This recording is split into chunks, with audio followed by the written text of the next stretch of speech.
Praise the lord. Praise the Lord. ప్రభు అయిన యేసు క్రీస్తు ప్రశస్త నామములో మీ అందరికీ హోసన్నా మినిస్ట్రీస్ తరపున హృదయపూర్వకమైన వందనాలు తెలియపరుస్తున్నాను. I offer my heartfelt greetings to all of you in the precious name of our Lord Jesus Christ on behalf of Hosanna Ministries. దేవుని వాక్యం ద్వారా మీ అందరికీ చేరువ కావడం, మిమ్మల్ని అందరినీ ప్రభు సన్నిధిలో దేవుని వాక్యము చేత బలపరచడం అనేది దేవుడు నాకు అనుగ్రహించిన ధన్యతగా నేను భావిస్తూ ఉన్నాను. I consider it a privilege granted to me by God to reach all of you through His word and to strengthen everyone in His presence. మీతో మాతో మీకు ఈ అనుబంధం వాక్యం ద్వారా కలిగించిన తండ్రి స్తుతింపబడును గాక. May the Father be praised for creating this bond between us through His word. దేవుని వాక్యం ద్వారా మీకు చేరువైన ఈ శుభ గడియలు ఎంతో ఆనందదాయకమని నేను భావిస్తూ ఉన్నాను. I believe these auspicious moments of reaching you through God's word are truly joyful. ఈ సందేశాలని మీరు మీతో పాటు అనేకులకు మీరు చేరువ చేయాలని, వారు కూడా ఆశీర్వదించబడిన వారై దీవించబడిన వారై ఉండాలని మీరు కూడా ఆశించాలని కోరుకుంటున్నాను. I hope you will share these messages with many others, desiring that they too may be blessed and favored. ఇది ఆధ్యాత్మికంగా మేము అందరం కలిసి ఎదగడానికి దేవుడు అనుగ్రహించిన వాక్య ప్రత్యక్షత కలిగిన సమయమని నేను ప్రభువును స్తుతిస్తున్నాను. I praise the Lord, for this is the time of divine revelation through His word granted so that we may all grow together spiritually. మనము అనేక విషయాలలో త్వరపడుతూ త్వరితగతిలో అవి సంపూర్తి కావాలని ఆశిస్తూ ఉంటాం.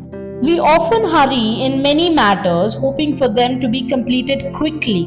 ఏ విషయాలలో త్వరపడాలి, ఏ విషయాలలో ఆలోచించాలి అనేది మనకు తెలియాలి. We must know in which matters to hurry and in which matters to reflect.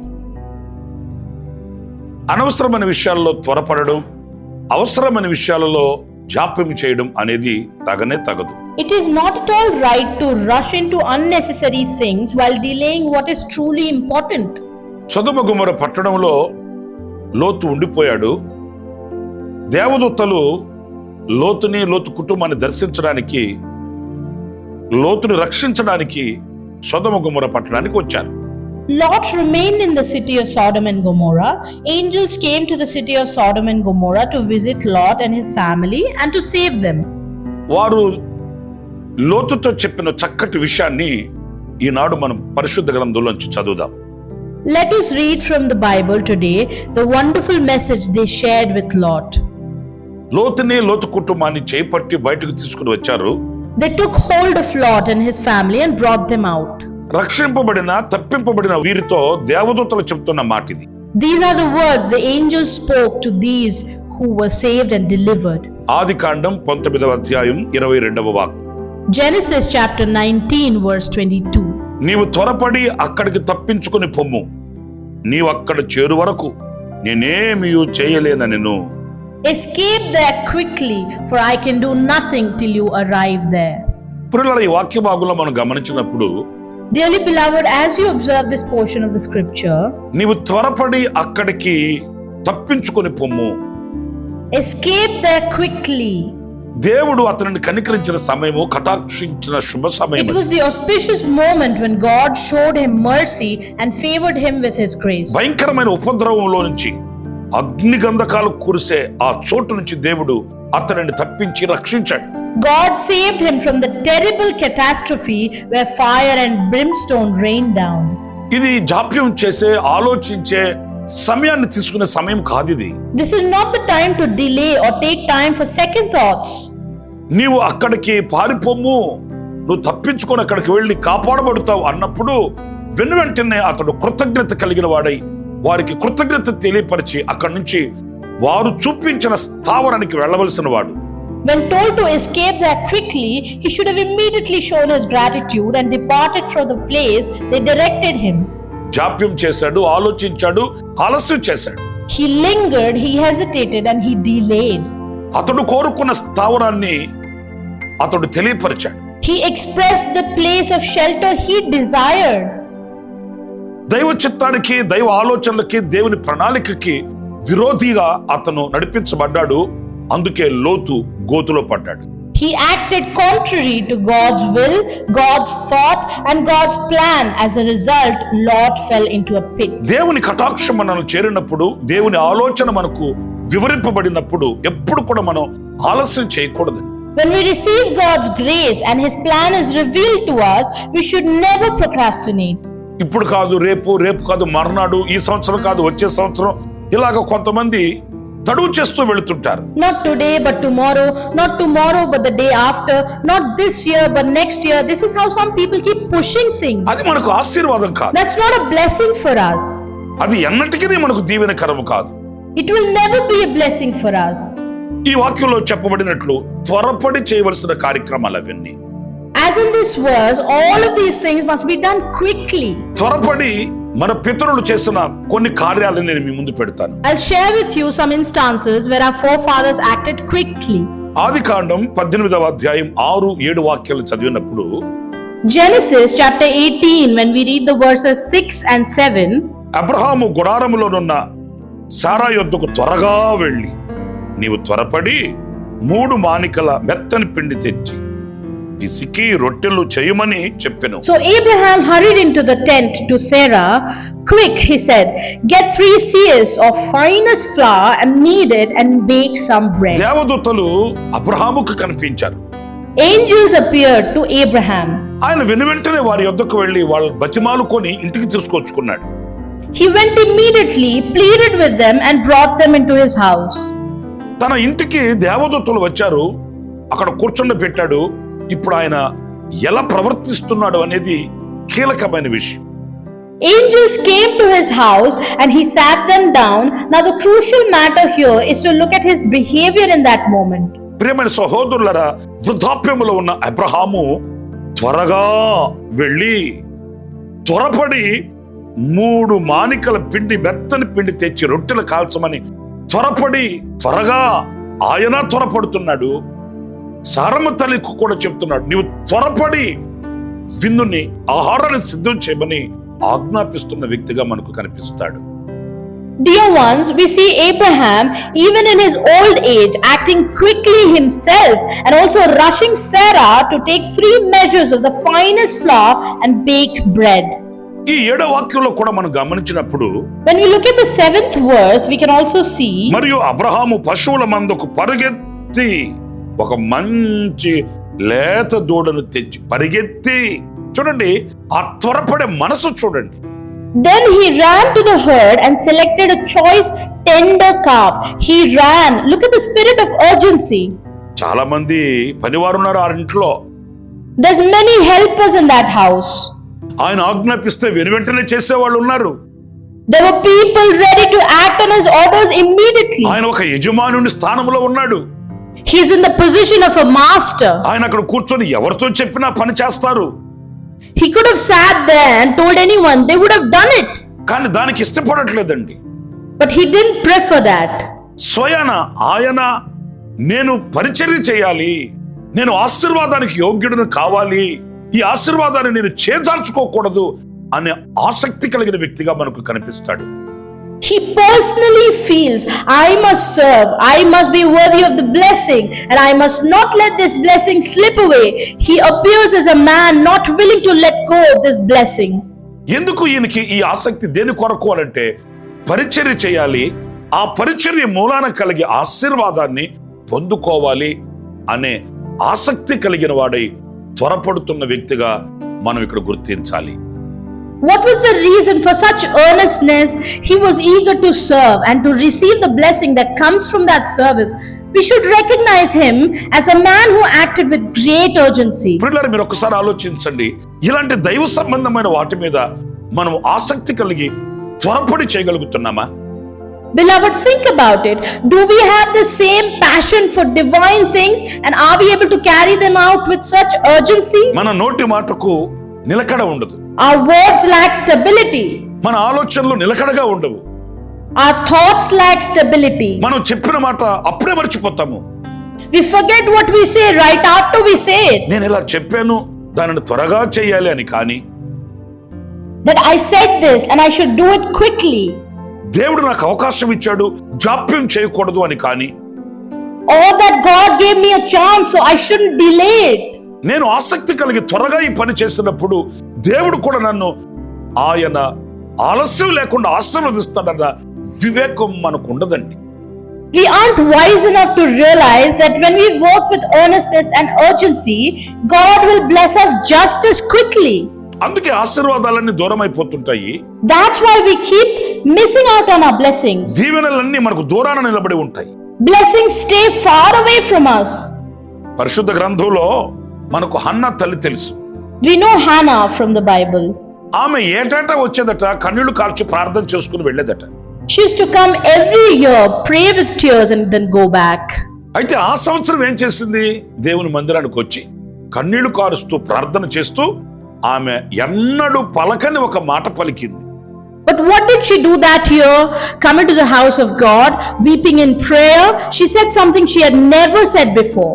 నాకు ఒక మగ బిడ్డను ఇస్తే ఆ మగ బిడ్డని నేను నీకే ప్రతిష్ఠించి నీ సన్నిధిలో నిలుపుతాను, ప్రతిష్ఠించుకుంటాను అనే మాట దేవుడు ఆమె నోట ఎదురు చూస్తున్నాడు కాబోలు. ఎప్పుడైతే ఆమె ఆ మాట మాట్లాడిందో వెంటనే ఆమె కార్యం సఫలమైనట్లు సత్య గ్రంథం సెలవిస్తుంది.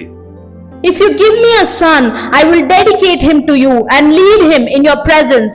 It seems God was just waiting for her to say this. As soon as she spoke those words, the Holy Scriptures say her prayers were answered. ఒకవేళ దేవుని మనం అడిగామనుకో, ప్రభువా మరి ఇన్ని సంవత్సరాల నుంచి ఆవిడ వస్తుంది, కన్నీళ్లు కారుస్తుంది, ప్రార్థిస్తుంది, వెళుతుంది, ఇప్పుడు ఇచ్చిన బిడ్డని అప్పుడే ఇవ్వచ్చు కదా అని అడిగేమే అనుకోండి. Suppose we asked God, Lord, she's been coming for so many years, weeping and praying. Why didn't you just give her this child back then? అప్పుడు ఆయన ఏం చెప్తాడు? What would he say then? ఇప్పుడు చేసిన ప్రార్థన మరి అప్పుడే చేయొచ్చు కదా. Couldn't she have prayed this way back then? ఇప్పుడు చెప్పిన మాట అప్పుడే పలకచ్చు కదా. Couldn't she have spoken these same words back then? అంటే ఆలస్యం ఆయనలో లేదు, ఆలస్యం మనలో ఉంది. This means the delay isn't on God's part, it's on ours. నా ప్రియమైన సహోదరులారా, My dear ones, ఆశీర్వాదాన్ని పొందుకునే విషయాలలో మనం ఆలస్యం చేయకూడదు, త్వరపడాలి. we shouldn't delay in receiving blessings, we must be quick to act. మరొక విషయాన్ని నేను మీకు జ్ఞాపకం చేస్తాను. I'll remind you of one more thing. కనానులో కరువు వచ్చింది. There was a famine in Canaan. ప్రజలు అల్లాడిపోతూ తల్లడిల్లిపోతున్నారు. The people are suffering and struggling to survive. అంతలో తండ్రి కుమారులకు ఆజ్ఞాపించి ఐగుప్తుకు పంపించాడు పిల్లల్ని. In the meantime, the father ordered his sons to go to Egypt. మన దేశంలో కరువు వచ్చింది, ప్రక్క దేశంలో సమృద్ధి ఉందని తెలిసింది కనుక అక్కడికి వెళ్లి ఆహారాన్ని కొనక్కరమ్మని తన కుమారుల్ని ఐగుప్తుకు పంపించాడు తండ్రి.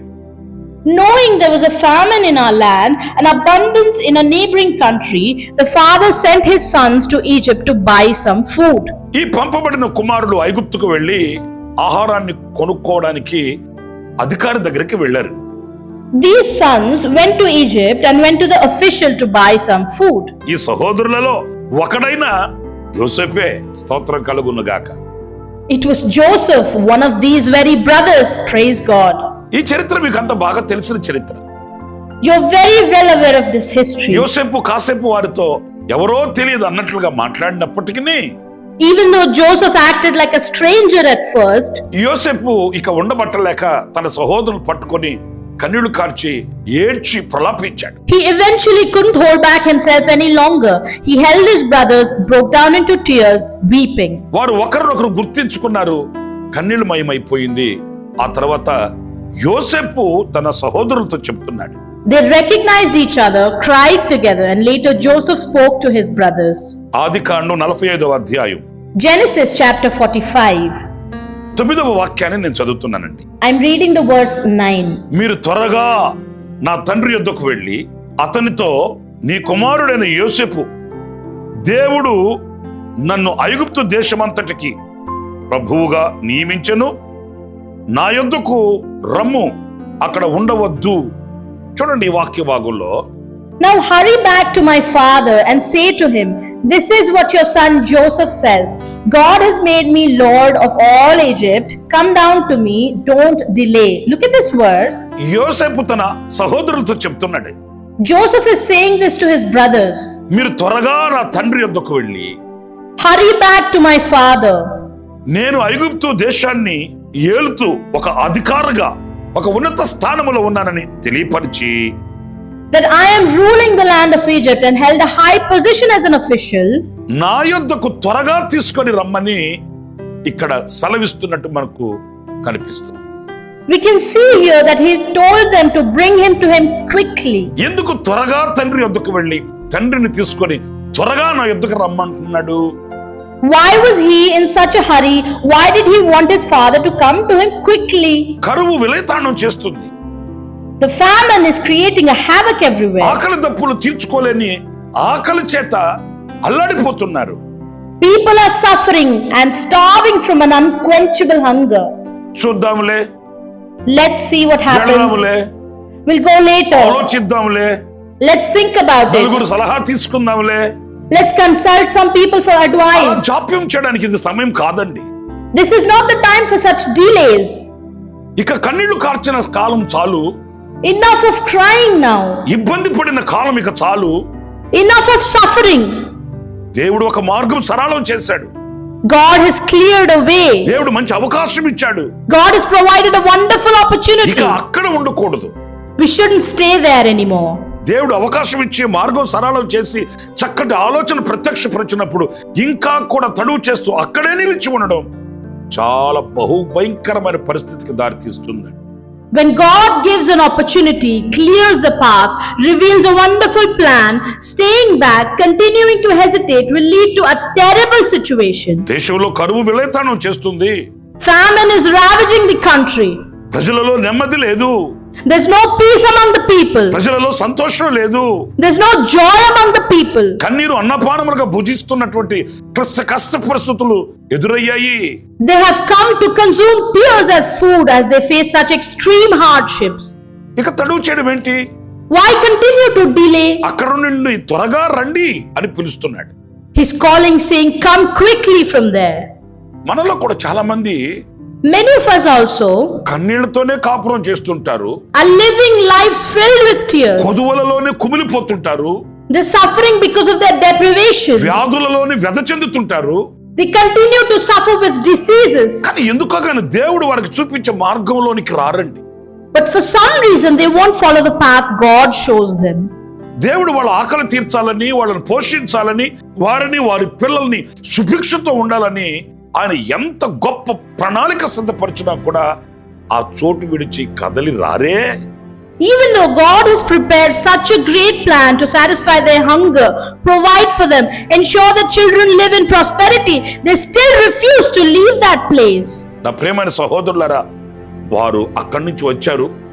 యోసేపు వారికి రాజుగారితో మాట్లాడి గోషెను అనే ప్రాంతాన్ని ఇచ్చాడు. ఎంత సౌకర్యంతో, ఎంత సమృద్ధితో గోషెనులో వాళ్ళు విస్తరిస్తూ వచ్చారని దేవుని వాక్యం సెలవిస్తుంది. My dear ones, they came from there. Joseph spoke to the king and granted them the land of Goshen. The scripture tells us how they prospered and flourished in Goshen with great comfort and abundance. ఈనాడు ఆ పిలుపే నిన్ను చేరుతుంది. Today that very same call is reaching ఆ you. పిలుపే నిన్ను రమ్మని కోరుతుంది. That very call is asking you to come. ఏ కరువులో నీవు ఉన్నావో, In whatever famine you're in, ఎన్ని కొరతలతో నువ్వు బ్రతుకుతున్నావో, in whatever insufficiency you're A experiencing, అలజడులతో అల్లాడిపోతున్నావో, whatever turmoil you're suffering through, ఆ స్థితిని, ఆ పరిస్థితుల్ని, ఆ స్థావరాన్ని విడిచి యోసేపుకు సాదృశ్యమైన యేసయ్య యొద్దకు నువ్వు రాగలిగితే నీకు సమృద్ధి కలుగుతుంది, దీవెన కలుగుతుంది, కన్నీళ్లు తొలగుతాయి, క్షామం తొలగుతుంది, సమృద్ధి నీకు ప్రాప్తిస్తుంది.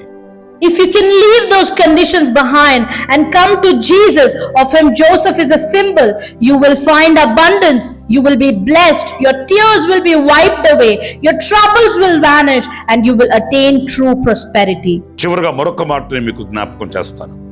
Finally, I'll remind you of one other thing. ఫిలిస్తీయులు ఇశ్రాయేలీయుల మీద ఎప్పుడు దండెత్తుతూ ఉండేవాళ్ళండి. The Philistines were always attacking the Israelites. ఈ ఫిలిస్తీయులకు శత్రువు అంటూ ఒకరు ఉన్నారు అంటే దేవుని బిడ్డలుగా పరిగణింపబడిన ఇశ్రాయేలీయులు. If the Philistines had one true army, it was the Israelites who were considered God's people. ఆనాడు దావీదు రాజుగా ఉన్నాడు. ఈ ఫిలిష్తీయులు దావీదు మీద దండెత్తి వచ్చారు. In those days, David was the king and the Philistines rose up against him. దావీదుకున్న ఒక మంచి అలవాటు ఏంటంటే ఏది చేయదలిచినా మొదట ప్రభు దగ్గరికి వెళ్ళి ఆయన ఆలోచన కోరుకుంటాడు, ఆయన నడిపింపును ఆశిస్తాడు. One good habit David had was he would always ask for God's counsel and guidance before doing anything. ఈ విషయాన్ని ప్రభు దగ్గర అడిగినప్పుడు ప్రభు అన్నాడు, నీవు వారిని ఎదిరించు, నీకు జయమిస్తాను అని చెప్పాడు. When he asked the Lord about this, the Lord said to him, face them, and promised him victory. ఆ రీతిగానే దావీదు వాళ్ళని ఎదిరించి జయాన్ని పొందాడు. Accordingly, David faced them and secured victory. అంతటితో ఈ చరిత్ర ముగిసిపోయిందా? Did this story end there? ఈ శత్రువులు మరలా కూడా దావీదు మీద దండెత్తి వచ్చారు. These enemies attacked David again. సమస్యలు అనేవి ఒకనాటితో సమసిపోయేవి, ఇక రావు అనేది ఏమి కాదండి. Problems don't just end in one day and never to return. ఇవి ఎల్లకాలము మనల్ని ఎదురుస్తూనే ఉంటాయి, మన ఎదుట నిలుస్తూనే ఉంటాయి. They will keep opposing us and standing in our way throughout our lives. శత్రువైన అపవాది ఎప్పుడు మన మీద కక్ష కట్టి కఠినాత్ముడై మన మీద దాడి చేస్తూనే ఉంటాడు. The enemy always remains hostile and continues to launch attacks against us. మనం అలసిపోయి సొలసిపోయి సొక్కిపోయి సమస్యలిపోయి ఈ సమస్యలు మరలా మరలా మరలా మరలా తలెత్తుతున్నాయి ఏంటి అని మనం విసిగిపోకూడదండి. We should not get tired and lose heart, feeling exhausted and fainting, wondering why these problems keep surfacing again and again. ఎప్పుడైతే ఈ ఫిలిష్తీయులు మరలా దావీదు మీదకి దండెత్తారో మరలా దావీదు ప్రభు దగ్గర ఆలోచన కొరకు వెళ్ళాడు. When the Philistines attacked again, David again went to God for his guidance. చూడండి, గతంలో నేను ప్రభుని ఆలోచన అడిగాను, ఆయన నాకు తోడుగా ఉంటారని ఎదిరించమని చెప్పాడు కనుక మరలా మనం ఆయన దగ్గరికి వెళ్ళి ప్రార్థించి ఆలోచన అడగవలసిన అవసరం లేదు అని పొరపడలేదండి దావీదు. Look, David did not make the mistake of thinking that I already asked the Lord for his counsel in the past and he promised to be with me, so there's no need to go back and pray to him again and again. అలవాటుగా ఆచరణగా అడుగులు వేయడానికి ఇష్టపడలేదండి. He did not want to act just out of habit or మరలా routine. ప్రభు దగ్గరికి వెళ్ళి ఆలోచన అడిగాడు. He went back to the Lord for his advice. ఇప్పుడు ప్రభు దావీదుతో ఏం చెప్తున్నాడు? Now what is the Lord saying to David? సమూయేలు రాసిన 2వ గ్రంథం Second book of Samuel. 5వ అధ్యాయం 24వ వాక్యాన్ని చదువుతున్నానండి. I'm reading from chapter 5 verse 24. కంబళి చెట్టు కొనలను చప్పుడు వినగానే ఫిలిష్తీయులను హతము చేయుటకై యెహోవా బయలుదేరుచున్నాడు గనుక అప్పుడే నీవు త్వరగా బయలుదేరవలెనని సెలవిచ్చెను.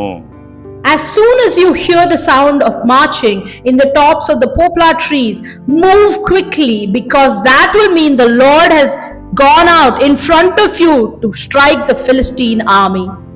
దేవుడు దావీదుతో చెప్తున్నాడు, God is telling David, ఈ సమస్యలు మరలా మరలా మరలా మరలా తలెత్తుతూనే ఉంటాయి. these problems will keep coming back again and again and again.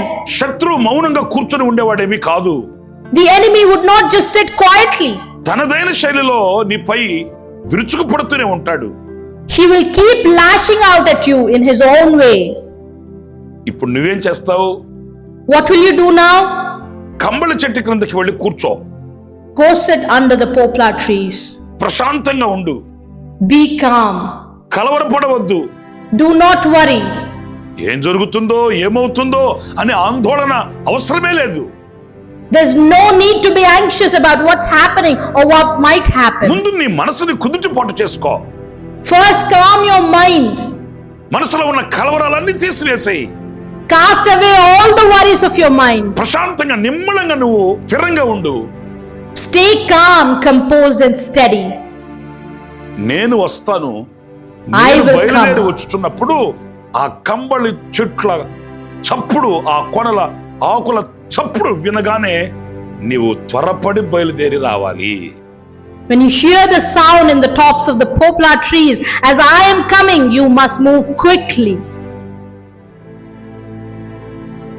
అంటే దావీదు ఇప్పుడు దేవునితో కూడా కలిసి యుద్ధ రంగంలోకి వెళ్ళబోతున్నాడు. This means David is now heading into the battlefield with God. గతంలో దావీదు ఒక్కడే వెళ్ళి యుద్ధం చేశాడు. In the past, David fought this war alone. ఇప్పుడు అలా కాదు. Now it's not like that. దేవునితో కలిసి వెళ్ళి చేయబోతున్నాడు. He's going to do it with God. ఇక శత్రువు మీద ఘన విజయం కలగకుండా ఏం కలుగుతుందండి? Now what else can happen but a glorious victory over the ఇది కూడా enemy? ఈ వాక్యంలో మనం గమనిస్తే, As we see in this verse, అప్పుడే నీవు త్వరగా బయలుదేరవలెను. అప్పుడే move quickly. ఆయన బయలుదేరి వచ్చుచున్నాడు గనుక ఆయన బయలుదేరినప్పుడే మనం బయలుదేరాలి. Because he is setting out, we must also set out at the exact moment he does. చేసేమనుకోండి, If we happen to delay, then విజయం మనకు కలగదండి. we won't win. ఆయన బయలుదేరినప్పుడు మనం నిద్రావస్థలో ఉండి, If you're sleeping when he sets out, ఆయన కార్యాన్ని ప్రారంభించినప్పుడు మనము మనుషులను ఆశ్రయించి ఉండి, if we depend on people while he starts his work, ఆయన గొప్ప తలంపులను చేయ ప్రారంభించినప్పుడు మనము లోక సంబంధంగా నడిపించబడుతూ, If we are led by worldly things when he begins to carry out his great plans, ఇలాంటి ఆలస్యము, ఇలాంటి జాప్యము మనలో పొడచూపిన నాడు మనం విజయానికి ఎంత మాత్రం అర్హులము, యోగ్యులము కాదు అనే విషయాన్ని ఇక్కడ మనం గుర్తించాలి. the moment we show such delay, we are in no way worthy of his victory. That we must realize here. ప్రియులారా, ఈ రోజున విజయానికి మనం దూరంగా ఉండడానికి గల కారణం ఏంటి? Beloved, what is the reason we are far from victory today? అపజయాల మయమై, ఆ అపజయాల మూట మోస్తూ, ఆ అపజయాల ఓట త్రాగుతూ, అల్లాడిపోతూ తల్లడిల్లిపోవడానికి గల కారణం ఏంటి? What is the reason we are struggling, carrying a heavy burden of failures and constantly drinking from the well of defeat? ప్రభుతో అడుగులు వేయడానికి అలక్ష్యం చేస్తూ, We are neglecting to walk with the Lord. దేవునితో సాగి వెళ్ళడానికి జాప్యం చేస్తూ, We are delaying in moving forward with God, దేవునితో అడుగులు వేయడానికి వెనకబడుతూ, falling behind in walking with God. విజయానికి మనం దూరంగా ఉంటున్నామనే సత్యాన్ని మనం గ్రహించాలి. We must realize the truth that we are staying far away from victory. ఇదిగో ఈనాడు ప్రభునితో మాట్లాడుతూ, The Lord is speaking to you today. లోతులాగా ఆలస్యం చేయకు. Don't delay like Lot. ఆశీర్వాదాల కొరకు అబ్రహాము వలె త్వరపడు. Hurry for blessings like Abraham. కరువును తప్పించుకోవడానికి యోసేపు సహోదరుల వలె త్వరగా వెళ్ళి యోసేపునంత చేరుకోవడానికి తీర్మానించు. Decide today to be quick and reach Joseph just as his brothers did to escape the famine. విజయాన్ని చేజిక్కించుకోవడానికి దావీదు వలె దేవునితో అడుగులు వేయడానికి త్వరపడు. నిశ్చయముగా దైవ దీవెనలు నీకు కలుగుతాయి. నా దేవుని కటాక్షం నీకు కలుగుతుంది. నిత్యమైన సన్నిధిలో సాక్షిగా నీవు ఉండగలుగుతావు. Hurry to walk with God like David to secure victory. Surely divine blessings will be yours. You will find favor in the eyes of my God, and you will stand as a witness in his everlasting presence. తలలు వంచండి, ప్రార్థన చేస్తాను. Bow your heads as I pray. జీవాధిపతి అయిన ప్రభువా, మీకు వందనాలు. Prince of life, we thank you. సత్య స్వరూపే నీకు స్తుతి చెల్లిస్తున్నాను నాయన. The very form of truth, praise to you. అనేక సందర్భాలలో మేము ఆలస్యం చేస్తూ, We continuing to delay in many occasions. మీ దీవెనలకు మేము దూరం అయిపోతుంటున్నాము. We're becoming distant to your blessings. Abraham ఆశీర్వదించబడడానికి ఏమాత్రం ఆలస్యం చేయలేదు. Abraham did not delay for a moment to be blessed. కరువును తప్పించుకోవడానికి, కటాక్షం పొందుకోవడానికి యోసేపు సహోదరులు ఏమాత్రం ఆలస్యం చేయలేదు. Joseph's brothers did not delay for a moment to escape the famine and receive favor. ఫిలిష్తీయులపై జయాన్ని పొందుకోవడానికి దావీదు ఏమాత్రం కూడా మీతో అడుగులు వేయడానికి వెనకడుగు వేయలేదు. In order to gain victory over the Philistines, David never took a step back in walking with you. మా విశ్వాస జీవితంలో మేము కూడా నాయన ఆలస్యం చేయక, అలక్ష్యం చేయక, త్వరపడే మనస్సు కలిగిన వారమే ఉండడానికి మీ కృప మాకు సమృద్ధిగా అనుగ్రహించమని, Please grant us abundant grace so that we too may not delay or neglect our lives of faith, but rather have a heart that hurries towards you. ఈ మాటలు వింటున్న ఒక్కొక్కరిని మీ చేతులకు సమర్పిస్తున్నాను. I submit every single person listening these words into your ఆ hands. రీతిగా నీ బిడ్డలను చేపట్టి మీరు ప్రేరేపించమని In that way, please hold your children's hands and inspire నన్ను them. మమ్మల్ని మీ చేతులకు అప్పగించుకుంటూ Submitting myself and all of us to your hands. యేసు నామములో ప్రార్థన చేసి వేడుకొనుచున్నాను తండ్రి.